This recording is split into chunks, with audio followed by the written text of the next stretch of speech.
அனைவருக்கும் வணக்கம். நீங்கள் பார்த்துட்டு இருக்கிறது ஸ்ரீ விஷ்ணு ஜோதிடம். நான் உங்கள் லக்ஷ்மி நாராயணன். நாம் இந்த வீடியோவில் எதை பற்றி பார்க்க போகிறோம் அப்படின்னா, யூடியூப் முழுக்கவே சர்ச் பண்ணி பார்த்துட்டேன். சனி தசை அப்படிங்கிறத பற்றின முழுமையான விளக்கத்தோட எந்த வீடியோவுமே பெருசாக என் கண்ணுக்கு தெரியல. ஸோ அதனால முழுக்க சனி தசை எப்படி இருக்கும், சனி தசை யாருக்கெல்லாம் எந்த மாதிரியான நன்மை செய்யும் தீமை செய்யும், சனி தசையோட வீரியம் எந்த நேரத்தில் குறைவாக இருக்கும் எந்த நேரத்தில் அதிகமாக இருக்கும், இந்த மாதிரி நிறைய விஷயங்களை இந்த வீடியோவில் நம்ம முழுக்க பார்க்க போகிறோம். இந்த வீடியோ ஒரு பெரிய வீடியோ, நிறைய எஃபோர்ட் போட்டிருக்கோம். கடைசி வரைக்கும் இந்த வீடியோ பார்த்தீங்கன்னா உங்களுக்கு நல்ல புரிதல் கிடைக்கும். கொஞ்சம் பொறுமையாகவும் நீங்கள் பார்க்கணும். ஏன்னா சனிங்கிறதே பார்த்தீங்கன்னா மெதுவாக நகரக்கூடிய பிளானட்டு. ஸோ இந்த வீடியோ பார்க்குறதுக்கும் கொஞ்சம் பொறுமை தேவை, சரிங்களா? ஸோ இந்த வீடியோவானது கிட்டத்தட்ட ஒரு 4 பார்ட்டாக இருக்க போது. அதாவது முதல்ல சனி தசை உங்களுக்கு வருமா வராதா, இது எந்த வயசில் கரெக்டாக வந்துச்சுன்னா அது சனி தசை அப்படிங்கிற சின்ன ஒரு ஐடென்டிஃபிகேஷனுக்காக ஒவ்வொரு நட்சத்திரம் ஒவ்வொரு ராசிக்கும் எந்த வயதில் சனி தசை வரும், சில நட்சத்திர ராசிகளுக்கு சனி தசையே வராது. இந்த விஷயங்களை முதல் சாப்டரில் நம்ம பார்க்க போகிறோம். 2வது சாப்டரில் சனி பகவானுக்கு நல்ல இடங்கள் எதெல்லாம், நல்ல நட்சத்திரங்கள், அவர் அமர்ந்து தசை நடத்துறதுக்கு நல்ல நட்சத்திரங்கள் இதெல்லாம், இதை 2வது பார்ட்டு.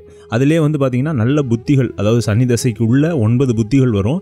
அந்த 9 புத்திகளில் எந்த புத்தியெல்லாம் சனி நன்மை செய்வார் அப்படிங்கிறதையும் அதில் சேர்த்து பார்க்க போகிறோம், சரிங்களா? இது முழுக்க சேர்ந்தது 2வது சாப்டர். 3வது சாப்டரில் சனி பார்த்தீங்கன்னா எந்தெந்த ராசி அல்லது லக்னங்களுக்கு, இது ராசினே நீங்கள் எடுத்துக்கலாம், எந்தெந்த ராசிக்கு சனி பகவான் யோகம் செய்வார், இதையும் சேர்த்து அந்த சாப்டரில் நம்ம பார்க்க போகிறோம் 3வது சாப்டரில்.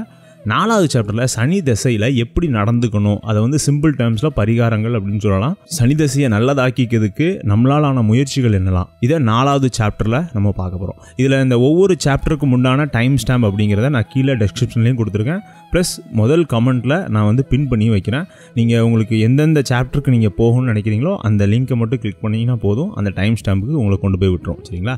என்கிட்ட உங்களோட ஜாதகத்தை கொடுத்து தனிப்பட்ட முறையில் ஜாதக பலன் தெரிஞ்சுக்கணும்னு நினச்சிங்கன்னா கீழே என்னோட வாட்ஸ்அப் நம்பர் கொடுத்துருக்கேன், அதிலே நீங்கள் தொடர்பு கொள்ளலாம். ஸோ இந்த வீடியோவை கடைசி வரைக்கும் பார்த்தீங்கன்னா ஒரு புரிதல் கிடைக்கும். வாங்க இன்றைக்கி வீடியோவுக்கு போகலாம்.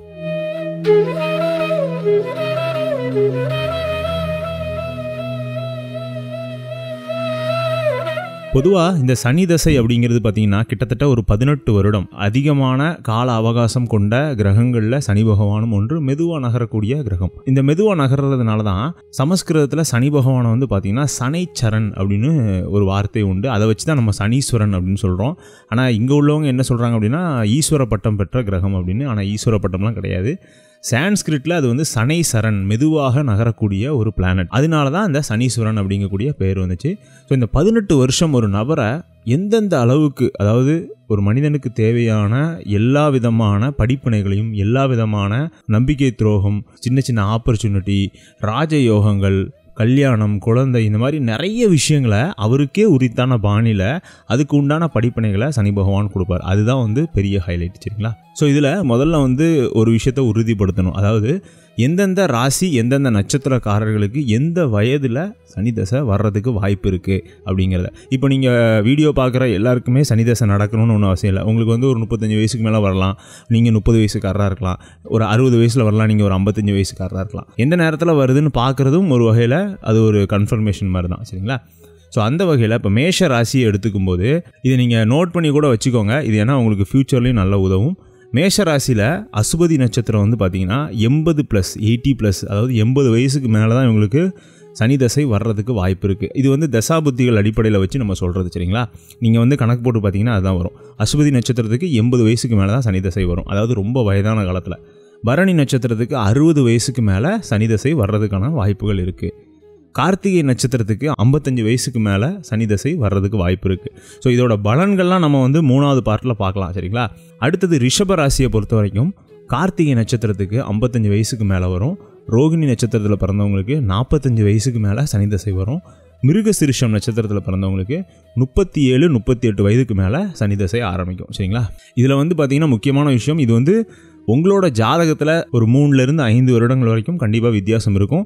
ஏறக்குறைய நான் சொல்லக்கூடிய இந்த வயதுகளில் சனி பகவான் வர்றதுக்கு நிறைய வாய்ப்பு இருக்குது, சரிங்களா? அடுத்தது மிதுன ராசி. மிதுன ராசியை பொறுத்த வரைக்கும் மிருகசிரிஷ நட்சத்திரத்துக்கு சொன்னபடியே 37 வயசுக்கு மேலே சனி தசை வரும். திருவாதிரை நட்சத்திரத்துக்கு 30 வயதுக்கு மேலேயும், புனர்பூச நட்சத்திரத்துக்கு 12 வயதுக்கு மேலேயும், அதாவது அவங்க குழந்தையிலே வந்துடும், ஒரு 15, 16 வயசுலேருந்தே அவங்களுக்கு வர ஆரம்பிச்சிடும்.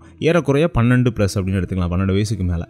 கடகராசியை பொறுத்த வரைக்கும் புனர்பூச நட்சத்திரத்துக்கு 12 வயசுக்கு மேலே, பூச நட்சத்திரத்துக்கு பிறக்கும் போதிலிருந்தே அவங்களுக்கு சனி தசை தான். ஏன்னா அது வந்து சனியோட நட்சத்திரம். இதில் அடுத்த நட்சத்திரம் ஆயில்ய நட்சத்திரத்துக்கு சனி தசை வராது.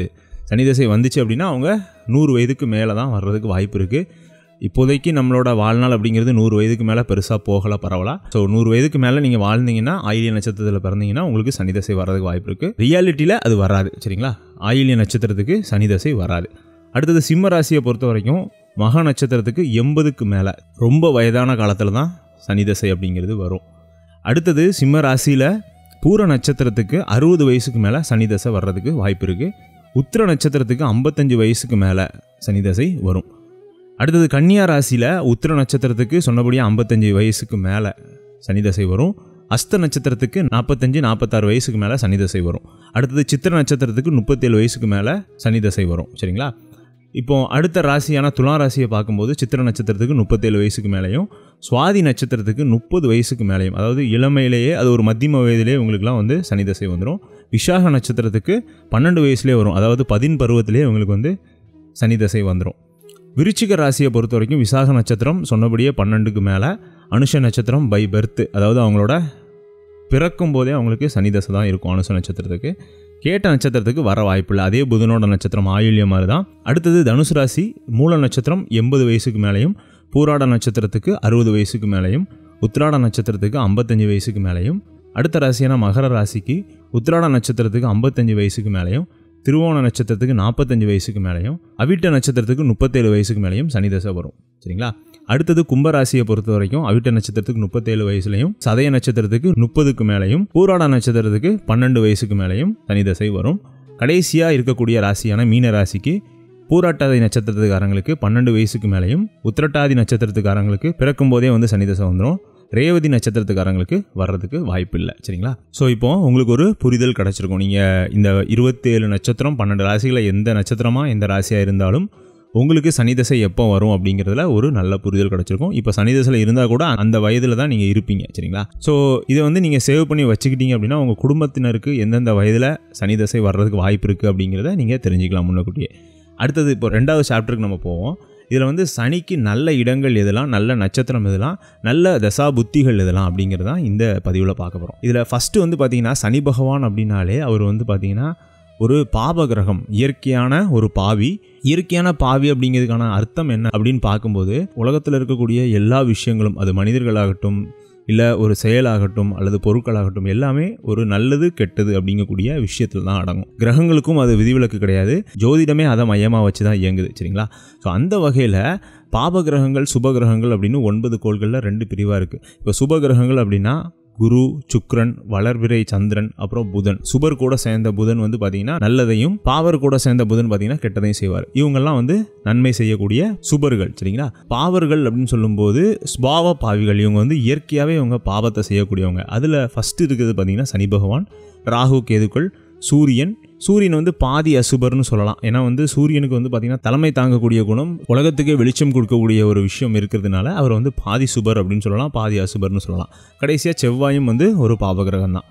ஸோ அந்த வகையில் இந்த பாப கூட்டத்துக்கே வந்து தலைமை தாங்கக்கூடிய அமைப்பில் சனி பகவான் இருக்கிறதுனால இவருக்கு வந்து பார்த்திங்கன்னா 3, 6, 10, 11 கூடிய உபஜய ஸ்தானங்கள் அப்படிங்கிறது தான் இவருக்கு ரொம்ப பிடித்த இடங்கள். அந்த இடத்துல இருந்து தசை நடத்துது அப்படின்னா அந்த சனி தசை ரொம்ப அருமையாக இருக்கும்.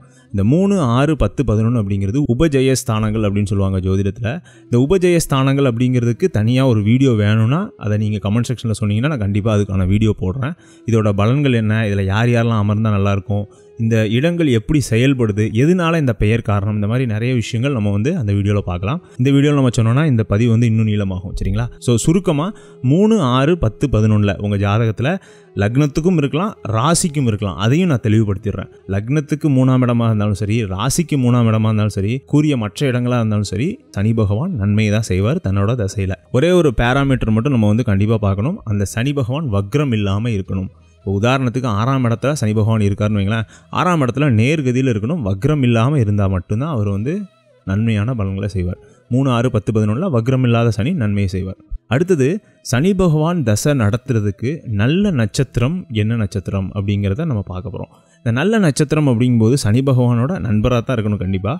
நண்பர்களோட நட்சத்திரத்தில் ஏறி இருக்கும்போது சனி பகவான் தன்னோட தசாபுத்திகளில் தன்னோட தசையில் நல்ல பலன்களை கொடுப்பார். தீய நட்சத்திரங்கள் ஏறி இருக்கும்போது கண்டிப்பாக தீய பலன்கள் கொடுப்பார். ஈவன் அது உபஜயஸ்தானமாக இருந்தால் கூட. சரிங்களா? இதில் நல்ல நட்சத்திரம் அப்படிங்கிறது சனி பகவானோட நண்பர்கள் யாரெல்லாம் அப்படின்னா சுக்கிரன், புதன், ராகு இந்த 3 கிரகங்களோட நட்சத்திரங்களில் ஏறி இருக்கும்போது சனி பகவான் தன்னோட தசைகளில் நல்ல பலன்கள் தருவார். இந்த நல்ல பலன்கள்லாம் வேறு ஒன்றும் இல்லைங்க. அதாவது ஒரு முயற்சி நம்ம எடுக்கிறோன்னு வைங்களேன், அதுக்கு 2 மடங்கு பலன் கிடைக்கும். திருமணம், இந்த மாதிரி சுப நிகழ்வு, குழந்தை, இந்த மாதிரி விஷயங்கள் எல்லாமே தாராளமாக தந்துடுவார். தொழில், உத்தியோகம், இதில் தான் அவர் அவரோட அத்தாரிட்டியே அதுதான். ஏன்னா கர்ம வினைகளை கழிக்கிறது, பிராப்த கர்மாவோட நல்வினை தீவினை தொகுப்புகளை இந்த பிறவியில் அனுபவிக்க வைக்கிறது மட்டும்தான் சனி பகவானோட வேலை. சரிங்களா? ஸோ இது எல்லாமே நீட்டாக கிடச்சிரும். இந்த நட்சத்திரங்கள்லையோ உபஜயஸ்தானங்கள்லையோ சனி தசை நடந்துச்சு அப்படின்னா இது எந்த ராசிக்காரராகவும் இருக்கலாம். சரிங்களா? ஸோ அந்த வகையில் சனி பகவானுக்கு முதன்மையான நண்பர்னு சொல்லக்கூடிய சுக்கிரனோட நட்சத்திரம் பரணி, பூரம், பூராடம் இந்த நட்சத்திரங்களில் சனி பகவான் ஏறி இருந்து தசை வரும்போது உன்னதமான பலன்களை கொடுப்பார். இந்த 3மே ரொம்ப பிடித்த நட்சத்திரம் சனி பகவானுக்கு. அடுத்தது புதனோட நட்சத்திரம் ஆயில்யம், கேட்டை, ரேவதி. இந்த 3 நட்சத்திரம் ஏறி இருந்தார்னா அதே மாதிரியான பலன்கள். ஆனால் புத்திசாலித்தனமாக பெரிய பெரிய தொழில் எடுத்து பண்ணுறது, அதை புத்திசாலித்தனமாக அந்த டீலிங்கை க்ளோஸ் பண்ணுறது, இந்த மாதிரி நிறைய விஷயங்களை அந்த சனி தசையில் புதன் நட்சத்திரத்தில் ஏறி இருக்கக்கூடிய சனி தசை நடக்கிறவங்க அதை சாதிப்பாங்க. சரிங்களா? அடுத்தது ராகுவோட நட்சத்திரம். ராகுவோட நட்சத்திரம்ங்கிறது பிரம்மாண்டம், வேகம், விளைவுகளே எதிர்பார்க்காத ஒரு மிகப்பெரிய பெருமுயற்சி. இந்த மாதிரி முயற்சி எடுக்கிறது அந்த சனி தசையில் ராகு நட்சத்திரம் ஏறி இருந்தால் இதெல்லாம் நடக்கும். ராகுவோட நட்சத்திரம் அப்படிங்கிறது திருவாதிரை, சுவாதி, சதயம் இந்த 3 நட்சத்திரமும். இந்த 3 நட்சத்திரமும் எங்கே அமர்ந்திருக்குன்னு பார்த்தீங்கன்னா அது ஒரு காற்று ராசி. காற்று ராசிகள் மிதுனம், துலாம், கும்பம் இந்த 3 காற்று ராசியில் சனி பகவான் இருக்கும்போது வேகமாக செயல்படுவார். அதனால தான் துலாத்தில் அவர் உச்சமாகிறார். சரிங்களா? பொதுவாக துலாம் ராசி, மிதுனம், கும்பத்தில் சனி பகவான் இருந்து தசை நடந்துச்சுனாலும் இது எல்லாத்தையும் விட, அதாவது உபஜயஸ்தானங்கள், நண்பர்களோட நட்சத்திரம், இது எல்லாத்தையும் மீறி நல்ல பலன்களை வேகமாக கொடுப்பார். சனி பகவான் காற்று ராசியில் இருந்தால் வேகமான பலன்களை கொடுப்பார் அப்படிங்கிறத நல்லா ஞாபகம் வச்சுக்கோங்க. அடுத்தது சனி தசையில் எந்தெந்த புத்திகள் நன்மை செய்யும், எந்தெந்த புத்திகள் தீமை செய்யும் அப்படிங்கிறத பார்க்க போகிறோம். மொத்தம் 18 வருட சனி தசையில் சனி பகவான் அப்படிங்கிறவர் 2 வகையான பலன்களை கொடுக்குறாரு ஒவ்வொரு புத்திலையும். அதாவது அருளணி, பொருளணி அப்படின்னு கேள்விப்பட்டிருப்பீங்க. கேள்விப்படலைனாலும் அதுக்கு உண்டான விளக்கத்தை நான் தரேன். அருளணி அப்படிங்கிறது பார்த்தீங்கன்னா மொத்தம் 6 ராசி. பொருளணி அப்படிங்கிறது 6 ராசி. அருளணி அப்படிங்கிறது பார்த்தீங்கன்னா மேஷம், கடகம், சிம்மம், விருச்சிகம், தனுசு, மீனம் இந்த 6 ராசிகளும் அருளணியில் இருக்கக்கூடிய ராசிகள். பொருளணி அப்படிங்கிறது பார்த்தீங்கன்னா ரிஷபம், மிதுனம், கன்னி, துலாம், மகரம், கும்பம் இந்த 6 ராசிகளும் பொருளணியில் இருக்கக்கூடிய ராசிகள். இதில் வந்து அருளணி ராசிகளுக்கு வரக்கூடிய சனி தசையில் சில புத்திகள் நல்லாயிருக்கும். பொருளணியில் பிறந்தவங்களுக்கு நடக்கக்கூடிய சனி தசையில் சில புத்திகள் நன்மை அளிக்கும். இதுதான் அந்த சனி தசையை கொடுக்கக்கூடிய மாற்றம். இதனால தான் சனி தசை ஒருத்தருக்கு நடக்கக்கூடிய பலன் இன்னொருத்தருக்கு கிடைக்க மாட்டேங்குது. எல்லா தசையுமே அப்படி தான். ஒவ்வொரு கிரகமும் தன்னகத்தே ஒரு குணத்தை வச்சுருக்குது. அந்த குணத்தோட ஒத்து போகிற சில நபர்களுக்கு மட்டும் அது நன்மை செய்கிற மாதிரி தெரியும். அதுவும் சில புத்திகள் நன்மை செய்கிற மாதிரி இருக்கும். உதாரணத்துக்கு சனி தசையில் பார்த்தீங்கன்னா அருளணி கிரகங்கள்னு சொல்லக்கூடிய நான் சொன்ன அந்த 6 ராசிகள் அவங்களுக்கு சனி தசை நடக்கும்போது அவங்களுக்கு குரு புத்தி, செவ்வாய் புத்தி, சூரிய புத்தி, சந்திர புத்தி இது எல்லாமே நல்லாயிருக்கும். இதில் ஒரே ஒரு விதிவிலக்கு என்ன அப்படின்னா சனி தசையாக இருக்கிறதுனால சனிக்கு டைரக்டான ஆப்போசிட்டாக இருக்கக்கூடிய சூரியன், செவ்வாய், சந்திரன் இந்த 3 கிரகங்களுக்கும் குருவோட பார்வை இருந்தால் மட்டும் அந்த புத்திகள் சனி தசையில் அந்த நபருக்கு நல்லா இருக்கும். அருளணி ராசிக்காரர்களுக்கு. சரிங்களா? இது கொஞ்சம் விளங்குறதுக்கு கொஞ்சம் கஷ்டமாக தான் இருக்கும். திரும்பவும் இன்னொரு தடவை கேளுங்க, அப்போ உங்களுக்கு புரிய ஆரம்பிக்கும். இதே மாதிரி பொருளணியில் பிறந்த அந்த 6 ராசிக்காரர்களுக்கு சுக்கிர புத்தி, புதன் புத்தி, ராகு புத்தி, கூடுதலாக வேணால் சந்திர புத்தியும் சேர்த்துக்கலாம். ஏன்னா சந்திரன் இருக்கக்கூடிய நிலையை பொறுத்து நம்ம சந்திரனையும் சேர்த்துக்கலாம். இந்த 4 புத்திகளும் பொருளணியில் பிறந்த நபர்களுக்கு நடக்கக்கூடிய சனி தசையில் நல்லா இருக்கும். இந்த நல்லா இருக்கும் அப்படிங்கிறது பார்த்தீங்கன்னா உச்சபட்ச ராஜயோகம் அப்படிங்கிறத இந்த நேரம் சனி பகவான் கொடுப்பாரு. அதுவும் குறிப்பாக பொருளணிக்காரர்களுக்கு உச்சபட்ச ராஜயோக பலனை கொடுக்கறதுல சனி பகவானுக்கு நிகர் யாருமே கிடையாது. அதில் குறிப்பாக சுக்கிர புத்தி அப்படிங்கிறது சனி பகவானுக்கு ரொம்ப பிடிச்சது. சுக்கிரன் எங்கேயாவது திரிகோணங்களில் இருந்தாலோ அல்லது 11-2 இருந்தாலோ பணத்தில் நிறைய கொடுப்பார். 7ஆம் இடத்துல இருந்தால் மனைவி வழியில் நிறைய செல்வத்தை கொடுப்பார். 10ல் இருக்கிறாருன்னு வைங்களேன், தொழில் மூலமாக நிறைய செல்வத்தை கொடுப்பார். சரிங்களா? ஆனால் சனி பகவான் உபஜயஸ்தானங்களையோ பிடித்த நட்சத்திரங்களையோ எதையாவது ஒன்றில் இருக்கணும். அது முதலே சொன்ன மாதிரி. சரிங்களா? சனி தசை சுக்கிர புத்தி அப்படிங்கிறது ரொம்ப சிறப்பாக இருக்கும். அதே மாதிரி அருளணியில் பிறந்திருக்காரு ஒருத்தர். இப்போ மேஷ ராசியில் ஒருத்தர் பிறந்திருக்காரு.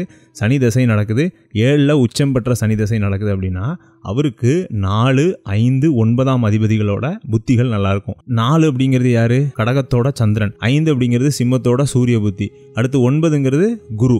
இந்த 3 புத்திகளும் நல்லா இருக்கும். ஆனால் குரு பார்வை எங்கேயாவது இருந்து இந்த 3 பேரும் இல்லை அட்லீஸ்ட் 2 பேராவது எங்கேயாவது இருந்து பெற்றுக்கணும். பொதுவாக அருளணிக்காரர்களுக்கு சனிதசை அப்படிங்கிறது பொருளணியை விட கொஞ்சம் குறைவு தான் யோகம் கொடுக்கறது. அந்த சிந்தனையோட இந்த சனிதசை நீங்கள் அணுகும்போது எளிதாக சனிதசை எப்படி இருக்கும் அப்படிங்கிறத தெரிஞ்சுக்கலாம். சரிங்களா? ஏன்னா சனியே ஒரு பொருளணி கிரகம் தான். அதை நீங்கள் நல்லா புரிஞ்சுக்கணும். உலகமே 2 அணியாக எப்போதுமே இருக்கும். அருளை தேடி போகக்கூடிய ஒரு கூட்டம், பொருளை தேடி போகக்கூடிய கூட்டம். அதில் அருளை தேடி போகக்கூடிய கூட்டத்தில் நம்ம சூரியன், குரு, சந்திரன் இவங்கெல்லாம் வந்துடுவாங்க. பொருளை தேடி போகக்கூடிய கூட்டங்களில் சனி, சுக்கிரன், புதன் இவங்கெல்லாம் வந்துடுவாங்க. இதை வச்சு நீங்கள் பிரிச்சிங்கனாலே உங்களுக்கு ஈஸியாக ஒவ்வொரு தசையோட பலன்களை நீங்கள் முன்னதாகவே கணிச்சிக்கலாம். ஸோ இதுதான் இந்த சாப்டர். இந்த சாப்டரில் பார்த்தீங்கன்னா நம்ம சனியோட நல்ல இடங்கள் எதெல்லாம்னு பார்த்தோம். சனிக்கு எந்தெந்த நட்சத்திரங்கள் நல்லது செய்யும் அப்படின்னு பார்த்தோம். அடுத்தது நல்ல புத்திகள் சனி தசையில் அருளணி, பொருளணி இந்த டிஃப்ரென்ஷியேட் பண்ணி நம்ம பார்த்தோம். அடுத்த பார்ட்டு பார்த்திங்கன்னா ரொம்ப முக்கியமான ஒரு பார்ட்டு. இந்த வீடியோவோட அல்டிமேட் இதுவே அதுதான். எந்தெந்த ராசிக்கு சனி பகவான் எந்தெந்த மாதிரியான பலன்களை கொடுப்பார். அதுக்கு போகிறதுக்கு முன்னால் நான் ஒரு விஷயத்தை தெளிவுபடுத்திடுறேன். முதலே சொன்ன மாதிரி சனி பகவான் அப்படிங்கிறது பொருளணி கிரக தசை அப்படிங்கிறதுனால பொருள் அணியில் பிறந்த ராசி லக்னங்களுக்கு சனி தசை எப்போதுமே துன்பம் செய்யாட்டாலும் கூட நன்மையாவது செய்யும். சரிங்களா? ஆனால் அருளணியில் இருக்கக்கூடிய ராசி லக்னங்கள் கண்டிப்பாக அந்த சனி பகவான் நம்ம சொன்ன முன்னாடி உள்ள கிரிட்டேரியாவில் ஏதாவது ஒன்றில் அவர் இருக்கணும். ஒன்று உபஜயஸ்தானத்தில் இருக்கணும், இல்லை அவருக்கு பிடித்த நட்சத்திரங்களில் இருக்கணும், அல்லது குரு பார்வையாவது பெற்றிருக்கணும். ஸோ இது 3 இருந்தால் மட்டும்தான் சனி தசையில் நல்ல பலன்களை எதிர்பார்க்க முடியும். இன்னொரு விஷயத்தையும் நீங்கள் கவனிச்சிங்கன்னா தெரியும். அந்த அருளணிக்காரர்களுக்கு சனி பகவான் பார்த்தீங்கன்னா திரிகோணாதிபதியாக வரமாட்டார். இதே பொருளணிக்காரர்கள் எல்லாருக்குமே திரிகோணாதிபதிகளாக வருவார். அதுவும் நான் போக போக உங்களுக்கு சொல்கிறேன். வரிசையாக அந்த ராசிகளை பார்க்கும்போதே உங்களுக்கு தெரிஞ்சிடும். சரிங்களா? அதில் முதல் ராசியாக வரக்கூடியது மேஷ ராசி. மேஷ ராசிங்கிறது அருளணி ராசி. அருளணினாலே சனி தசையோட பலன்கள் அப்படிங்கிறது கம்மியாக தான் இருக்கும். இருந்தாலும் உபஜயஸ்தானங்களில் இருந்தார் அப்படின்னா மிகப்பெரிய ராஜயோக பலன்களை கொடுப்பாரு. அவரோட ஆதிபத்தியம் அப்படிங்கிறது மேஷ ராசிக்கு 10க்கும் 11க்கும். அதனால் முழுக்க மேஷ ராசியை பொறுத்த வரைக்கும் 10, 11ஆம் வீடுகள் அப்படிங்கிறது அந்த சனி தசை முழுக்கவே ஆக்டிவேஷன்லேயே இருக்கும். இந்த 10ஆம் இடம் அப்படிங்கிறது ஒரு மனிதனோட தொழில் மற்றும் அவனோட சிந்தனை, அவனோட செயல்பாடு அப்படிங்கிற மாதிரி நிறைய விஷயங்களை குறிக்கிறதுனால தொழில் சார்ந்த, உத்தியோகம் சார்ந்த ஒரு முயற்சிகளில் அவருக்கு கண்டிப்பாக வெற்றி கிடைக்கும். உபஜயஸ்தானங்களில் நல்ல நட்சத்திரங்களில் ஏறி இருந்தார் அப்படின்னா. மோசமாக இருந்தார்னா எப்படி நடக்கும் அப்படின்னா தொழில் அடிக்கடி லாஸ் ஆகிறது, வேலை அடிக்கடி போகிறது, வேலையை அடிக்கடி மாற்றிக்கிட்டே இருக்கிறது, இல்லை அடிக்கடி பயணம் பண்ணக்கூடிய மார்க்கெட்டிங் ஜாப் இந்த மாதிரிலாம் கிடைக்கிறதுலாம் பார்த்திங்கன்னா மோசமான சனிதசை மேசராசிக்காரர்களுக்கு வந்துச்சுன்னா. அடுத்து இந்த 11ஆம் இடம் அப்படிங்கிறது பாதகஸ்தானமாக வரும். சரலக்னங்களுக்கு பாதகஸ்தானம் அப்படிங்கிறது 11ஆம் இடம். அது எதை குறிக்குது அப்படின்னு பார்த்தீங்கன்னா உங்களுக்கு சனி தசையில் 11ஆம் இடமான லாபம் அப்படிங்கிறது உங்களை வச்சு உங்களோட நிறுவனமோ, உங்களை வச்சு உங்களோட சொந்தக்காரங்களோ, உங்களோட வீட்டில் இருக்கிறவங்களோ லாபம் அனுபவிப்பாங்க அப்படிங்கிறது தெரியுது. மற்றவங்களுக்காக வேலை செஞ்சு ஓடா தேஞ்சு போகிறது தான் அந்த 11ஆம் இடம்ங்கிறது உங்களுக்கு பாதகஸ்தானமாக காமிக்குது. சரிங்களா? ஸோ அதனால் முடிஞ்ச வரைக்கும் நீங்கள் நிறைய தான தர்மங்கள், மற்றவங்களுக்காக வாழ்கிறது, இந்த மாதிரியான விஷயங்களை சனி தசையில் பண்ணிட்டு வரும்போது நல்ல பலன்களை கண்டிப்பாக அடையலாம். அடுத்தது ரிஷபராசியை பொறுத்த வரைக்கும் ரிஷபராசிங்கிறது பொருளணி ராசி. இந்த ரிஷபராசி நீங்கள் கவனிச்சிங்கன்னா தெரியும். இதுக்கு சனி பகவானோட ஆதிபத்தியம் 9 மற்றும் 10. ஒரு கேந்திரத்துக்கும் ஒரு திரிகோணத்துக்கும் அதிபதி. ஜோதிட சாஸ்திரத்தில் ஒரு கிரகம் ஒரு கேந்திரத்துக்கும் திரிகோணத்துக்கும் அதிபதியாக வந்துச்சு அப்படின்னா அந்த ராசிக்கோ அந்த லக்னத்துக்கோ அந்த கிரகம் ராஜ யோகாதிபதி அப்படின்னு சொல்லுவாங்க. இந்த ராஜ யோகாதிபதி அப்படிங்கிறது முழுக்க ராஜயோகங்கள் மட்டும்தான் செய்வார். அதாவது துன்பத்தையே கொடுக்காம இன்பங்களை மட்டும் கொடுக்கக்கூடிய ஒரு அமைப்பு தான் அந்த ராஜயோகாதிபதி அமைப்பு. ஆனால் அதுக்கு சனி பகவான் நீசமாவோ அல்லது வேறு ஏதாவது கேது கூட சேர்ந்து, ராகு கூட சேர்ந்து இருந்தால், செவ்வாய் கூட சேர்ந்துருந்தால் கண்டிப்பாக ஏதாவது ஒரு பிரச்சனைகளை கொடுப்பார். ஸோ அந்த வகையில் ரிஷபராசியை பொறுத்த வரைக்கும் 9, 10 அப்படிங்கிறதுனால பூர்வ புண்ணிய வகையில் இப்போ தந்தையார் சொத்துக்கள் அடையிறது, தந்தையார் மூலமாக அதிர்ஷ்டங்கள் அடையிறது, நிறைய பாக்கியங்கள் அந்த நேரத்தில் பெறுறது, 10ஆம் இடமும் செயல்படுறதுனால வண்டி வாகனங்களில் பெரிய பெரிய மேன்மை, வாகன தொழில்கள் பண்ணுறது. சனினாலே பார்த்தீங்கன்னா வாகனம், இரும்பு, ஸ்டீலு, எண்ணெய் இந்த மாதிரியான விஷயங்கள்லாம் குறிக்கிறது. அது மாதிரி சில தொழில்கள் பண்ணி அதில் கோடீஸ்வரன் ஆகிறது, லட்சாதிபதி ஆகிறதுலாம் ரிஷபராசியை பொறுத்த வரைக்கும் சனி தசையில் நடக்கும். இவங்களுக்கு நம்ம சொன்னபடியே சுக்கிரன், புதன், ராகு புத்திகள் ரொம்ப அருமையாக இருக்கும். என்னென்னா எல்லாமே பொருள் சார்ந்து இருக்கிறதுனால அகம் சார்ந்த விஷயங்கள்னு சொல்லக்கூடிய மனைவி, குழந்தைகள் இதில் கொஞ்சம் சராசரியான பலன்கள் தான் ரிஷபராசியை பொறுத்த வரைக்கும் கிடைக்கும். ஒட்டுமொத்தமாக ரிஷபராசி, ரிஷப லக்னத்தை பொறுத்த வரைக்கும் சனிங்கிறது நல்ல இடங்கள்ல அமர்ந்துட்டு அப்படின்னா அவங்க வாழ்க்கையிலேயே அவங்க நினச்சி கூட பார்க்க முடியாத நிறைய அதிர்ஷ்டங்களையும் நிறைய யோகங்களையும் சனி பகவான் வாரி கொடுத்துட்டு போவார். அடுத்தது காலபுருஷ தத்துவத்துக்கு 3வது ராசியான மிதுன ராசி. மிதுன ராசியை பொறுத்த வரைக்கும் இதுவும் சனி பகவானுக்கு பிடித்த ஒரு ராசி தான். காரணம் என்ன அப்படின்னா 8க்கும் 9க்கும் அதிபதியாக வருவார். 9 அப்படின்னாலே அங்கே பாக்கியஸ்தானமாக ஒரு திரிகோண ஸ்தானமாக வந்துடும். ஸோ நீங்கள் இதை நீங்கள் பார்த்துட்டு இருக்கும்போதே நீங்கள் முழுக்க அந்த இதை நீங்கள் கற்றுக்கலாம். சரிங்களா? யார் யாருக்கு திரிகோணமாக வருது, யாருக்கு திரிகோணமாக வரல, திரிகோணாதிபதிகள் கெட்டிருந்தா கூட தன்னால் முடிந்த ஏதாவது விஷயத்தை அந்த ஜாதகனுக்கு பண்ணிடலாம் அப்படின்னு நினச்சிட்டு தான் அவர் வந்து தசையை தொடங்குவார். இது நீங்கள் நல்லா புரிஞ்சுட்டிங்கனாலே போதும். சரிங்களா?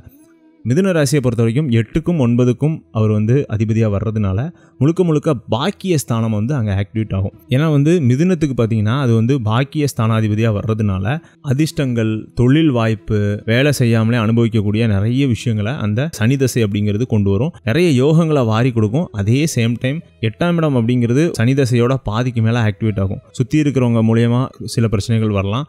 அடுத்தது தூரா தொலைவில் வேற்று நபர்களால், வேற்று மொழி நபர்களால், வேற்று மாநில நபர்களால், வேற்று நாட்டவர்களால் ஏமாற்றப்படலாம். அதெல்லாம் கொஞ்சம் கவனமாக இருக்கணும் சனி தசையில் மிதுன ராசிக்காரங்கள். மற்றபடி ஓவராலாக பார்க்கும்போது 80%லேருந்து 90% நல்ல பலன்கள் தான் மிதுன ராசியை பொறுத்த வரைக்கும் சனி தசையில் நடக்கும். அடுத்தது கடகராசி. கடக லக்னத்திற்கு சனி தசை எப்படி இருக்கும்? இது வந்து ஒரு சராசரியான பலன்கள் கொடுக்கக்கூடிய ஒரு காலம் தான் வந்து சனி தசை கடகராசியை பொறுத்த வரைக்கும். ஏன்னா 7ஆம் இடத்துக்கும் 8ஆம் இடத்துக்கும் சனி பகவான் பார்த்தீங்கன்னா அதிபதியாக வருவார். 7ஆம் இடம் அப்படிங்கிறது பரவாயில்ல, 7ஆம் இடத்துக்கு அதிபதியாக வந்தால் வேகமான பலன்களை வேகமாக செய்வாருன்னு சொல்லலாம். ஆனால் 8ஆம் இடமாக வர்றதுனால அங்கே தான் பிரச்சனை இருக்குது. சனி தசை வந்த உடனே அவங்களுக்கு ஒரு தெரிஞ்சிடும். அவங்க வாழ்க்கையில் அவ்வளோ நாள் ஸ்மூத்தாக போயிட்டு இருந்த விஷயங்கள் எல்லாமே கொஞ்சம் அப்படியே ஸ்லோவாகும். சில நேரங்களில் வேலை போகும், சில நேரங்களில் தொழில் நஷ்டம் வரும், வீட்டில் நிறைய சண்டைகள் வரும், வீட்டில் நிறைய பிரச்சனைகள் வரும். சனி பகவான் நல்லா இருந்தார் அப்படின்னா பிரச்சனை இல்லை. ஒரு சராசரியான நிலையில் இருக்கார், இல்லை வந்து கெட்டு போயிருந்தார் அப்படின்னா இந்த பலன்கள் எல்லாமே முதலே ஸ்டார்ட் ஆக ஆரம்பிக்கும். அதனால் பயப்பட வேண்டாம். சனி தசையில் எப்படி நடந்துக்கணும் அப்படிங்கிறத நான் சொல்கிறேன். அதை நீங்கள் ஃபாலோ பண்ணிட்டு வந்தாலே போதும். சரிங்களா? ஸோ கடகராசியை பொறுத்த வரைக்கும் ஒரு சராசரியான பலன்களை கொடுக்கக்கூடிய வகையில் தான் சனி தசை இருக்கும். இதில் முக்கியமாக கடகராசிக்கு பார்த்தீங்கன்னா புனர்பூச நட்சத்திரத்துக்காரங்களுக்கு 12 வயசுலேருந்தே சனி தசை வந்துடும். பூச நட்சத்திரத்துக்காரங்களுக்கு பிறக்கும்போது வந்துடும். அது வந்து பார்த்தீங்கன்னா ஒரு 20 வயசுக்குள்ளேயே முடிஞ்சிடும். ஸோ அதனால் பூச நட்சத்திரம் கவலை இல்லை, ஆயிலிய நட்சத்திரத்துக்கு வராது. புனர்பூச நட்சத்திரத்துக்காரங்களுக்கு மட்டும் ஒரு 13-14 வயசில் வரும். இது கிட்டத்தட்ட ஒரு 30-35 வயசு வரைக்கும் இருக்கும். அதனால் என்ன பண்ணணும் அப்படின்னா, பொதுவாக அந்த நேரத்தில் வந்து பெரிய தொழில் முயற்சிகள் எதுவுமே ஈடுபடக்கூடாது, தொழில் முயற்சிகள் எதுவுமே பண்ணக்கூடாது. விரிவான ஒரு பெரிய பணம் போட்டு பண்ணுற விஷயங்கள் இது எல்லாத்தையுமே தவிர்க்கணும். குடும்ப தொழில் எதுவும் இருந்துச்சு, பரம்பரை தொழில் எதுவும் இருந்துச்சு அப்படின்னா, உங்கள் கடகராசி பையனோ பொண்ணோ இருந்தாங்க அப்படின்னா அவங்களுக்கு கையில் கொடுக்கக்கூடாது.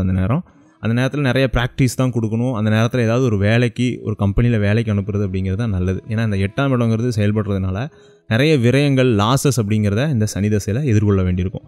இதில் முக்கியமான இன்னொரு விஷயமும் பார்க்கும்போது, இந்த 7ஆம் இடம் செயல்படுறதுனால கடகராசியை பொறுத்த வரைக்கும் கல்யாணத்தை பண்ணி வச்சிடும். சனி தசை நடந்துச்சுன்னா கல்யாணம் சார்ந்த விஷயங்கள், மனைவி வழியில் ஒரு பொருளாதாரம், இது எல்லாத்தையுமே ஏற்படுத்தி கொடுக்கும். சராசரியான ஒரு குடும்ப வாழ்க்கை தான் இருக்கும். ரொம்ப எக்ஸலண்ட் அப்படின்னு சொல்ல முடியாது. ஏன்னா கடகராசிங்கிறது அருளணியாக இருக்கிறதுனால சனி பகவான் கிள்ளி தான் கொடுப்பாரு, அள்ளி கொடுக்க மாட்டார். சரிங்களா? அடுத்தது சிம்ம ராசி. சிம்ம ராசியும் அருளணியில் வரக்கூடிய ஒரு ராசி தான்.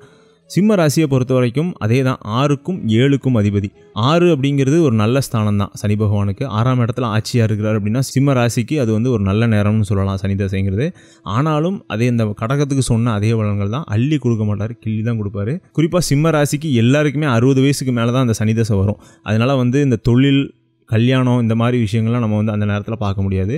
ஒரு பீஸ்ஃபுல்லான லைஃப்பை லீட் பண்ண முடியாது. அதுதான் பிரச்சனை. சனி தசைனாலே அங்கே ஒரு முரண்பாடு, யாருமே நம்ம பேச்சை கேட்க மாட்டாங்க, நம்மளோட குணத்துலேருந்து டோட்டலாக மாறி செயல்பட வேண்டியிருக்கும். இல்லை சிம்ம ராசி, சிம்ம லக்னம் அப்படிங்கிறதே ஒரு ஆளுமை பண்பு மிக்க, எல்லாரும் நமக்கு கீழே நம்மளோட பேச்சை கேட்டு இருக்கணும் அப்படிங்கக்கூடிய ஒரு எண்ணம்ங்கிறது அதிகமாக இருக்கும். சனி பகவானுக்கு அது பிடிக்கவே பிடிக்காது. இந்த சிம்ம ராசியை பொறுத்த வரைக்கும் இந்த பலன்கள் எல்லாமே நடக்கும். ஏன்னா அவங்களுக்கு 55 வயசுக்கு மேலே தான் அவங்களுக்கு சனி தசையே வரும். இப்போ உதாரணத்துக்கு பார்த்தீங்கன்னா மக நட்சத்திரத்துக்கு 80 வயசுக்கு மேலே வருது, பூர நட்சத்திரத்துக்கு 60 வயசுக்கு மேலே வருது, உத்திர நட்சத்திரத்துக்கு 55 வயசுக்கு மேலே வருது. ஸோ சனி தசை அவங்களுக்கு பெரிய ஒரு தாக்கத்தை வாழ்க்கையில், தொழிலையோ, திருமணத்திலையோ அல்லது குழந்தைகள் பிறப்புலையோ இதெல்லாம் ஏற்படுத்தாது. ஸோ அதனால் பெருசாக கவலைப்பட வேண்டாம். பின்னாடி லைஃபுக்கு நம்ம சின்ன சின்ன தான தர்மங்களை மட்டும் செஞ்சுட்டு வந்தால் சிம்ம ராசிக்காரர்களுக்கு ஓரளவுக்கு சனி தசை தப்பிச்சிடலாம்.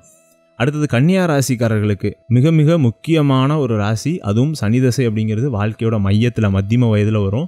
கன்னிராசியை பொறுத்த வரைக்கும் 5க்கும் 6க்கும் ஆதிபத்தியம் கொண்ட சனி தசை அப்படிங்கிறது ரொம்ப நல்லா இருக்கும். நல்ல இடங்கள்ல இருக்கும்போது, நல்ல நட்சத்திரங்கள் நல்ல இடங்கள்ல இருக்கும்போது ரொம்ப அருமையாக இருக்கும். இதில் ரொம்ப ஒரு முக்கியமான விஷயம், கன்னிராசியும் பொருளணியாக இருக்கிறதுனால சனி தசை அப்படிங்கிறது நல்ல யோக இடங்களில் இருந்தார் அப்படின்னா ரொம்ப ராஜயோக பலன்களை அனுபவிக்கிறதுல ரிஷபராசிக்கு அடுத்து இவங்க தான் வந்து நல்ல பலன்களை அனுபவிக்கக்கூடிய நபர்கள். அதே மாதிரி கன்னிராசிக்கு இயல்பாகவே ஒரு புத்திசாலித்தனம், நிதானம் இதெல்லாமே இருக்கிறதுனால சனி பகவானுக்கு ரொம்ப பிடிக்கும். பொதுவாகவே சனி பகவானுக்கு பார்த்தீங்கன்னா நிதானமாகவும் பொறுமையாகவும் இருக்கக்கூடியவங்கள ரொம்ப பிடிக்கும். அந்த வகையில் கன்னிராசிக்காரர்கள் மகர ராசிக்காரர்கள்லாம் ரொம்ப பிடிக்கும் சனி பகவானுக்கு. இதெல்லாம் ஒரு சின்ன ஹிண்ட் மாதிரி, நீங்கள் வந்து இதெல்லாம் ஞாபகப்படுத்தி வச்சுக்கிட்டிங்கன்னா உங்களுக்கு ரொம்ப ஈஸியாக இருக்கும். ஸோ அடுத்தது துலா ராசிக்காரர்களுக்கு ரிஷப ராசி கன்னி ராசியை விட ஒரு ராஜயோகத்தை தரணும் அப்படின்னா துலா ராசிக்காரர்களுக்கு மட்டும்தான் சனி தசை கொடுக்கும். ஏன்னா முழு சுபர் துலா ராசிக்கு மட்டும்தான் சனி பகவான் அப்படிங்கிற ஒரு முழு சுபர். ஏன்னா 4க்கும் 5க்கும் உடையவர், ஒரு கேந்திரத்துக்கும் ஒரு திரிகோணத்துக்கும் உடையவர். 4க்கும் 5, ஏற்கனவே நான் சொன்ன மாதிரி ரிஷபத்துக்கு 9க்கும் 10க்கும் உடையவர் அப்படிங்கிற மாதிரி இதுக்கு வந்து 4க்கும் 5க்கும் உடையவர். ஆனால் ரிஷபத்துக்கு கூட அது 9ஆம் இடங்கிறது பாதகஸ்தானமாக வரும். ஸ்திர லக்னங்களுக்கு 9ஆம் இடங்கிறது பாதகஸ்தானமாக வரும். ஆனால் துலாத்துக்கு அந்த பிரச்சனையே கிடையாது. 4ஆம் இடத்துல ஆட்சியாக இருக்காருன்னு வைங்களேன். துலா லக்னத்திலேயோ துலா ராசிலேயோ பிறந்த அந்த ஜாதகர் வந்து பார்த்திங்கன்னா சனி தசையில் உச்சத்துக்கு பெறுவார். அவர் சார்ந்த துறையிலையோ அவருக்கு தெரியாத துறையிலையோ அதிர்ஷ்டத்தோட உச்சத்துக்கு பெறுவார். அதான் எல்லாமே வந்து பூர்வ புண்ணியத்தின் அடிப்படையில் தான் வருது. ஒவ்வொருத்தரும் ஒவ்வொரு ராசியில் பிறக்கணும், ஒவ்வொரு லக்னத்தில் பிறக்கணும், இந்த வயதில் இந்த தசை வரணும், எல்லாமே எழுதப்பட்டாச்சு. சரிங்களா? இதெல்லாம் நம்ம எதுவுமே மாற்ற முடியாது. சிலருக்கு அதிர்ஷ்டம் கிடைக்கும், சிலருக்கு அதிர்ஷ்டம் காத்திருக்க வேண்டியிருக்கும், சிலருக்கு அதிர்ஷ்டமே கிடைக்காது. அந்த மாதிரி தான். ஸோ அந்த வகையில் துலா ராசிக்கு ஒரு உச்சபட்சமான ராஜயோக தசையாக சனி தசை வரும். நல்ல இடங்கள்ல இருந்தால் கூடுமான வரை நன்மையை செய்வார். கெட்ட இடங்களில் சேர்க்கை தான் வந்து முதல் பிரச்சனையே. அதாவது கலப்பு, ஒரு கிரகத்தோட சனி பகவான் கலந்து இருந்தால் தான் நிறைய பிரச்சனைகளை தருவார். கலக்காமல் தனியாக இருந்தார்னா எந்த இடத்துல இருந்தாலும் துளாராசிக்கு நல்லது தான். அது வந்து 1ஆம் இடமா இருந்தாலும் சரி, 10ஆம் இடமா இருந்தாலும் சரி, 12ஆக இருந்தால் கூட நன்மை தான் தருவார். ஏன்னா திரிகோணாதிபதி அப்படிங்கிறவர் கெட்டு போயிருந்தாலும் மிஞ்சி பலனை தரணும் அப்படிங்கிறது விதி. அதனால ஒரு கிரகத்து கூட சேராமல் இருக்கிற வரைக்கும் சனி பகவானுக்கு நல்லது. அடுத்தது விருச்சிக ராசியை பொறுத்த வரைக்கும், விருச்சிக ராசி அப்படிங்கிறது அருள் அணியில் ஒரு ராசி. அதனால ஒரு சராசரியான பலன்கள் தான் நம்ம சனி தசையில் எதிர்பார்க்க முடியும். ஒரு உபஜய ஸ்தானத்திலேயோ அல்லது சனிக்கு பிடித்த நட்சத்திரங்களையோ இருக்கும்போது நன்மையான பலன்கள் கண்டிப்பாக கிடைக்கும். விருச்சிக ராசியை பொறுத்த வரைக்கும் 3க்கும் 4க்கும் அதிபதியாக வர்றதுனால 3ஆம் இடம் நீங்கள் வந்து பயணங்கள் நிறைய மேற்கொள்வீங்க சனி தசையில். அதே மாதிரி பார்த்தீங்கன்னா உங்களோட இளைய சகோதரர்கள் உங்களுக்கு சின்ன சின்ன இடைஞ்சல்கள் கொடுத்து அடுத்து ஹெல்ப் பண்ணுவாங்க. அந்த மாதிரியான ஒரு அமைப்பு இருக்கும். 4ஆம் இடம்ங்கிறது நம்மளோட வீடு, சொத்து, வாகனங்கள், தாயார், இந்த மாதிரி விஷயங்கள்லாம் குறிக்கிறதுனால 4ஆம் இடத்துக்கு அதிபதியாக சனி பகவான் வந்து அந்த தசை நடக்கிறதுனால அந்த நேரத்தில் வந்து என்ன நடக்கும் அப்படின்னா அம்மாவுக்கு சின்ன சின்ன ஹெல்த் ரிலேட்டடான ப்ராப்ளங்கள் அப்படிங்கிறது வரும். விருச்சிக ராசி விருச்சிக லக்னத்தை பொறுத்த வரைக்கும். ஸோ தாயாரோட உடல் நலத்தில் ரொம்ப கவனமாக இருக்கணும். வீடு, சொத்துக்கள் வாங்கும்போது மிக மிக கவனமாகவும் எல்லாத்தையும் கரெக்டாக செக் பண்ணி எந்த வில்லங்கமும் இல்லாமல் வாங்குறது நலம். ஏன்னா இந்த நேரத்தில் நிறைய வில்லங்கங்கள், நிறைய மோசமான செய்கைகள், ஏமாறக்கூடிய வாய்ப்புகள். இப்போ உதாரணத்துக்கு மிதுனத்திலிருந்து தசை நடக்குது அப்படின்னா சொத்து இந்த மாதிரி விஷயங்களில் ஏமாற்றப்படுவதற்கான வாய்ப்புகள் அதிகம். நீங்கள் கவனமாக இருந்தீங்க அப்படின்னா எந்த பிரச்சனையும் கிடையாது. சரிங்களா? அடுத்தது தனுசு ராசி. தனுசு ராசியும் அருளணி ராசி தான்.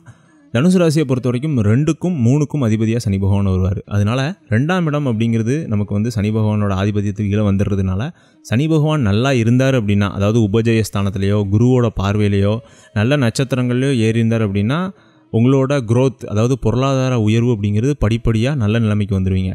இதே மோசமாக இருந்தார் அப்படின்னா உங்களோட பணத்தை சில நேரங்களில் நம்ம வந்து தெரியாமல் இன்வெஸ்ட் பண்ணுவோம், அல்லது பண பற்றாக்குறை அப்படிங்கிறது ஏற்படும் இந்த சனி தசையில். 3ஆம் இடமும் கொஞ்சம் இருக்கிறதுனால முயற்சியை நீங்கள் போட்டிங்க அப்படின்னா, தொடர்ந்து முயற்சி பண்ணிகிட்டே இருந்தீங்கன்னா ஓரளவுக்கு நீங்கள் பொருளாதாரத்தை காப்பாற்றிக்கலாம். இருந்தாலும் இந்த 2ஆம் இடம் முழுக்க முழுக்க ஆக்டிவேஷன் ஆகி உங்களுக்கு ஒவ்வாத, ஏன்னா குருவுக்கு ஒவ்வாத ஒரு கிரகம் சனி. குரு வந்து ஞானவானாகவும் சுத்தமாகவும் பெரிய மனிதர்களோட தொடர்பையும் ஏற்படுத்துறதுல குரு பகவான் வந்து ரொம்ப ஆவல் கொண்டிருப்பார். ஆனால் சனி பகவான் அப்படி கிடையாது. சுத்தம் கிடையாது அவர்கிட்ட. நாணயம் இருக்கும், நேர்மை இருக்கும், ஆனால் சுத்தம்லாம் கிடையாது. அழுக்கான இடம் தான் வந்து சனி பகவானுக்கு பிடிக்கும், சுத்தம்லாம் பிடிக்காது. ஸோ அந்த வகையில் பார்த்தீங்கன்னா ஒரு ஒவ்வாத கிரகம், அதோட ஆதிபத்தியம் தனுசு ராசிக்கு 2ஆம் இடத்துக்கு இருக்கிறதுனால குடும்பத்தில் அப்பப்போ சின்ன சின்ன பிரச்சனைகள், புகைச்சல்கள், சண்டைகள், விவகாரங்கள் எல்லாமே வரும். அதை கொஞ்சம் சமாளிக்க வேண்டியிருக்கும். சுப கிரகங்களோட பார்வை இருந்து சனி தசை நடக்குதுன்னா பெரிய பிரச்சனைகள் வராது. இதுவும் அருளணி தான் அப்படிங்கிறதுனால அள்ளி கொடுக்காது, கிள்ளி தான் கொடுக்கும். சரிங்களா? அடுத்தது மகர ராசி. ரொம்ப பிடித்த ராசி. மகர ராசிக்கு அதிபதியாகவே சனி பகவான் வர்றதுனால பொறுமையாக எல்லா விஷயத்தையும் கவனமாக செய்யக்கூடிய வாய்ப்புகளை சனி பகவான் கொடுப்பாரு. 1க்கும் 2க்கும் அதிபதியாக வர்றதுனால பணம் வர்ற வழியை கண்டிப்பாக திறந்து விடுவார். பொருளாதார உயர்வு கண்டிப்பாக உண்டு. ஆனால் மெதுவாக தான் செயல்படுவார். ஏன்னா மகர ராசியே பொதுவாக வந்து பார்த்திங்கன்னா எதையுமே கன்சிஸ்டண்ட்டாக மெதுவாக செய்யக்கூடிய ஒரு ராசி. அதுலேயும் சனி பகவானோட தசையே வர்றதுனால இன்னும் பொறுமையாக செய்யக்கூடிய வாய்ப்புகள், ஆனால் லாங் டேர்மில் அது நமக்கு பலன் அளிக்கக்கூடிய விஷயங்களாக இருக்கும். அதுதான் மகர ராசி பொருள் அணியாக இருக்கிறதுனால பொருளாதார சேர்க்கை, அடுத்து சொத்து சேர்க்கை, இதுக்கெல்லாம் வந்து எந்த தடங்களும் கிடையாது. சுக்கிரன், புதன், ராகு புத்திகளில் மிகப்பெரிய பொருள் சேர்க்கை, பொருளாதார மேன்மை, தொழில் பண்ணுறது, உத்தியோகம் பார்க்குறது, நல்ல வாய்ப்புகள் கிடைக்கிறது, இந்த மாதிரி விஷயங்கள்லாம் கிடைக்கும். சரிங்களா?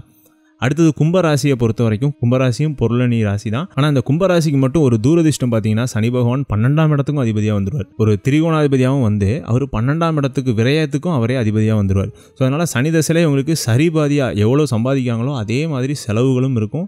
சுப விரயங்கள்னு சொல்லலாம். அதாவது நிறைய கோவில் குளங்களுக்கு அலையிறது, ஆன்மீக சுற்றுலா போகிறது, அடுத்து நிறைய நண்பர்களுக்காக உதவி செய்கிறது, ஏழைகளுக்காக தான தர்மங்கள் பண்ணுறது, இந்த மாதிரியான விஷயங்கள்லாம் அந்த பணம் போகும். ஆனால் பெருசாக சேவிங்ஸ் எதுவுமே பண்ண முடியாது அந்த சனி தசையில், நல்ல இடத்துல இருக்கிற வரைக்கும். சரிங்களா? இது வந்து நம்ம பொதுவாக இப்போ சனி தசையை மட்டும்தான் பேசிக்கிட்டு இருக்கோம். ஜாதகத்தில் எந்த நட்சத்திரம் ஏறி இருக்குது, உபஜய ஸ்தானங்களில் ஏறி இருக்கா, ராசியை வச்சு மட்டும் நம்ம சொல்லிகிட்டு இருக்கோம். லக்னத்துக்கும் சில மாறுபாடுகள் இருக்குது. இது எல்லாத்தையும் கணக்கில் வைக்கும்போது கும்பராசியை பொறுத்த வரைக்கும் ஒரு ராஜயோக தசை தான். ஆனால் சின்ன சின்ன விரயங்கள் அப்படிங்கிறது கண்டிப்பாக சனி தசையில் இருக்கும். ஆனால் உங்களோட மரியாதை, உங்களோட சுய கௌரவம், உங்களோட அந்தஸ்து எல்லாமே அதிகமாகும். உங்கள் சமுதாயத்தில் உங்களுக்குன்னு ஒரு பேர் உருவாக ஆரம்பிக்கும் கும்பராசிக்கு. ஏன்னா வந்து லக்னம் அங்கே செயல்படுது பார்த்தீங்களா. 18 வருஷத்தில் கண்டிப்பாக ஒரு கிட்டத்தட்ட ஒரு 10-12 வருஷம் நல்ல நல்ல புத்திகளாக தான் வரும். அந்த நேரம் முழுக்கவே உங்களோட சமுதாயத்தில் உங்கள் மேலே நல்ல ஒரு மரியாதை அப்படிங்கிறது இருக்கும். தொழில், உத்தியோகம் எல்லாத்துலேயுமே ஒரு மிகப்பெரிய ராஜயோக பலன்களை சனி பகவான் கொடுக்கறதுக்கு ட்ரை பண்ணுவார். நீங்கள் அதுக்கு முயற்சி பண்ணணும். அதுலேயும் ஒரு விஷயம் இருக்குது. சரிங்களா? அடுத்தது கடைசியாக மீன ராசிக்கு எப்படி இருக்கும் சனி தசை அப்படின்னு பார்க்கும்போது, மீன ராசி நம்ம சொன்னபடியே அருளணியில் இருக்கக்கூடிய ஒரு ராசி. மீனராசியை பொறுத்த வரைக்கும் 11க்கும் 12க்கும் அதிபதியாக வராரு. 11 அப்படிங்கிறதுனால ஏதோ ஒரு லாபம் அப்படிங்கிறது கிடைக்கும். ஆனால் குறைந்த லாபம் தான் கிடைக்கும்.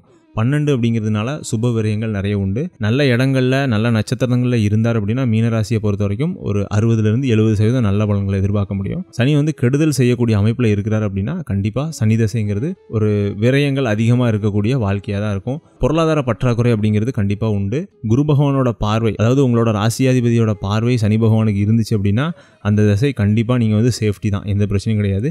ராஜயோக பலன்களை அனுபவிக்கிறதுக்கு அவர் வந்து வேறு ஏதாவது லக்ன அமைப்பில் ஏதாவது ராஜயோகாதிபதியாக இருக்கணும். ஸோ நம்ம வந்து கிட்டத்தட்ட 12 ராசிக்கும் சனி தசை எப்படி இருக்கும் இந்த மாதிரி விஷயங்களை இந்த சாப்டரில் பார்த்தோம். இதுக்கு அடுத்து நம்ம பரிகாரங்கள் அப்படிங்கிற விஷயத்த பார்க்க போகிறோம். அதாவது சனி தசையில் எப்படியெல்லாம் நடந்துக்கிட்டோம்னா சனி தசையை இன்னும் எஃபெக்டிவாக நம்ம வந்து கொண்டு போக முடியும் அப்படிங்கிறது. ஸோ இந்த பரிகாரங்கள் அப்படின்னு சொல்லும்போது இந்த பரிகாரங்களை நம்ம வந்து மனசு வந்து செய்யணும். அதாவது எனக்கு வந்து இது கிடைக்கணும், நான் வந்து இதை அச்சீவ் பண்ணணும், கை மாற்ற நான் அந்த பரிகாரத்தை பண்ணுறேன் அப்படிங்கிற மாதிரி செய்யக்கூடாது. இதை வந்து உங்கள் மனசளவில் நீங்கள் செஞ்சு ஒரு ரிச்சுவல் மாதிரி, எப்படி சாப்பிட்றீங்க, எப்படி தூங்குறீங்க, அந்த மாதிரியான ஒரு ரிச்சுவல் மாதிரி இதை செய்யணும். எந்த விதமான எதிர்பார்ப்பும் இல்லாமல் செய்யணும். அதுதான் விஷயம். இதில் முதல் விஷயம் என்ன அப்படின்னு பார்த்தீங்கன்னா காயத்ரி மந்திரங்கள். காயத்ரி மந்திரங்கள் அப்படிங்கிறது ரொம்ப பவர்ஃபுல்லானது. நீங்கள் எந்த காயத்ரியை சொன்னாலும் அதுக்கு உண்டான பலனை நீங்கள் கண்டிப்பாக அனுபவிக்கலாம். தொடர்ந்து செஞ்சுட்டு வரணும். அதுதான் விஷயம். இதில் வந்து இப்போ தசாநாதன் சனி பகவானாக இருக்கிறதுனால சனி காயத்ரி மந்திரம் அப்படிங்கிறது ரொம்ப யூஸ்ஃபுல்லாக இருக்கும். சனி காயத்ரி மந்திரம் அப்படிங்கிறது ஓம் காகத்வஜ்ஜாய வித்மஹே கட்கஹஸ்தாய தீமஹி தன்னோ சனி பிரச்சோதயாத். ஓம் காகத்வஜ்ஜாய வித்மஹே கட்கஹஸ்தாய தீமஹி தன்னோ சனி பிரச்சோதயாத். ஓம் காகத்வஜ்ஜாய வித்மஹே கட்கஹஸ்தாய தீமஹி தன்னோ சனி பிரச்சோதயாத். ஸோ இந்த காயத்ரி மந்திரத்தை நீங்கள் டெய்லி நீங்கள் பாராயணம் பண்ணிட்டு வரலாம். இது கூட சேர்ந்து எந்த புத்தி நடக்குதோ அந்த புத்தியோட காயத்ரி மந்திரத்தையும் சேர்த்து சொல்லிட்டு வரணும். இதுதான் விஷயம். சரிங்களா? உதாரணத்துக்கு இப்போ சனி தசை நடந்துட்டு இருக்கு, அதுக்குள்ள சுக்கிர புத்தி வரும்போது நீங்கள் வந்து சுக்கிர காயத்ரி மந்திரமான ஓம் அஸ்வத்வஜ்ஜாய வித்மஹே தனுர்ஹஸ்தாய தீமஹி தன்னோ சுக்கிர பிரச்சோதயாத் இந்த மந்திரத்தையும் நீங்கள் சொல்லிட்டு வரணும். இதே மாதிரி 9 கிரகங்களுக்கும் காயத்ரி மந்திரம் இருக்குது. நான் அதை வந்து கீழே டெஸ்கிரிப்ஷன்லையும் முதல் கமெண்ட்லையும் பின் பண்ணி வைக்கிறேன். நீங்கள் அது தெரியலனா போய் பார்த்துக்கலாம். சரிங்களா? உங்களுக்கு இப்போ சனி தசை நடந்துட்டுருக்கு, ஏதோ ஒரு புத்தி நடந்துட்டுருக்குன்னா அந்த புத்தி உங்களுக்கு தெரியுது அப்படின்னா அந்த புத்திக்குண்டான காயத்ரி மந்திரத்தையும் சொல்லிட்டு வர்றது ரொம்ப நல்லது. சரிங்களா? அடுத்தது 2வது விஷயம் பார்த்தீங்கன்னா சனி பகவான் அப்படிங்கிற ஒரு டேரெக்டாக நம்மளோட பிராப்த கர்மாவோட கனெக்ட் ஆகக்கூடிய ஒரு கிரகம். அதனால நம்மளோட பூர்வ புண்ணியம் அப்படிங்கிறது இந்த நேரத்தில் ஆக்டிவேட் ஆகும். பூர்வ புண்ணியம் அப்படின்னா குலதெய்வ வழிபாடு தான். குலதெய்வம் அப்படிங்கிறது பார்த்திங்கன்னா ஒவ்வொரு குடும்பத்துலேயும் பல தலைமுறைகள் நம்ம வழி வழியாக கும்பிட்ட தெய்வம். இந்த சனி தசை வரும்போது பிராப்த கர்மாவில் நீங்கள் இந்த பிறவியில் அனுபவிக்க வேண்டிய நல்வினை தீவினைகளோட தொகுப்பு அப்படிங்கிறது ஆக்டிவேட் ஆகும். ஸோ கண்டிப்பாக நீங்கள் குலதெய்வ வழிபாடை நீங்கள் மேற்கொண்டு வரும்போது உங்களுக்கு அந்த நல்வினை தீவினை பலன்களை உங்களுக்கு அனுபவிக்கிறதுக்கு உண்டான சக்தியை அந்த குலதெய்வம் கொடுக்கும். சரிங்களா? ஸோ உங்களோட குலதெய்வம் எதுவாக இருந்தாலும் சரி, அது பக்கத்தில் இருந்தாலும் தூரத்தில் இருந்தாலும், பக்கத்தில் இருந்துச்சு அப்படின்னா மாதம் உங்களோட நட்சத்திர நாளில் போய் கும்பிட்டு வர்றது ரொம்ப விசேஷம். அல்லது தூரத்தில் இருக்குது அப்படின்னா வருஷத்துக்கு ஒரு தடவையாவது ஒரு முழு பௌர்ணமி அன்னைக்கோ அல்லது உங்கள் நட்சத்திரம் வர்ற நாட்கள்லையோ போய் வழிபட்டு வர்றது ரொம்ப சிறப்பு. சரிங்களா? அடுத்தது 3வது சனி பகவானுக்கு ரொம்ப பிடிச்ச விஷயம் ஏழைகளுக்கு உதவுறது, தான தர்மங்கள் நிறைய பண்ணுறது. ஏழைகள், வயதானவர்கள், மாற்றுத்திறனாளிகள் இவங்கெல்லாம் வந்து பார்த்திங்கன்னா சனி பகவானுக்கு ரொம்ப பிடித்த காரகம் கொண்ட நபர்கள். இவங்களுக்கு நீங்கள் சனிக்கிழமை தோறும் ஏதாவது உதவி, அதாவது சாப்பாடு வாங்கி கொடுக்கலாம், ட்ரெஸ்ஸு வாங்கி கொடுக்கலாம், ஏதாவது அவங்களோட வாழ்க்கையில் ஏதாவது ஒரு மாற்றம் செய்யக்கூடிய அளவில் ஏதாவது உதவிகள் தொடர்ந்து நீங்கள் பண்ணிட்டு வரும்போது அதுவும் உங்களுக்கு சனி தசையில் நல்ல பலன்களை கொண்டு வரும் அப்படிங்கிறதுல எந்த சந்தேகமே இல்லை. ஸோ இந்த வீடியோவில் கிட்டத்தட்ட நம்ம வந்து சனி தசைனா எப்படி இருக்கும், சனி தசையில் எந்த புத்திகள், எந்த நட்சத்திரம், எந்த புத்தி, இந்த மாதிரி நிறைய விஷயங்களை இந்த வீடியோவில் நம்ம பார்த்தோம். இவ்வளோ நேரம் நீங்கள் இந்த வீடியோவை பார்க்குறதுக்கே ஒரு பொறுமை கண்டிப்பாக தேவை. அதுக்கே கண்டிப்பாக நான் வந்து பெரிய நன்றியை சொல்லி ஆகணும். இந்த வீடியோ பிடிச்சிருந்துச்சுன்னா லைக் பண்ணுங்கள், இந்த வீடியோ பிடிக்கலன்னா டிஸ்லைக் பண்ணுங்கள்.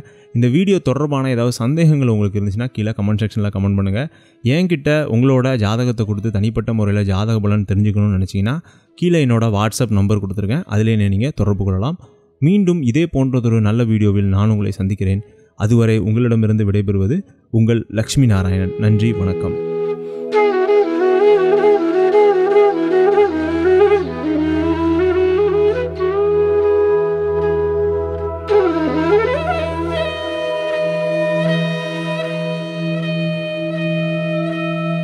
Thank you.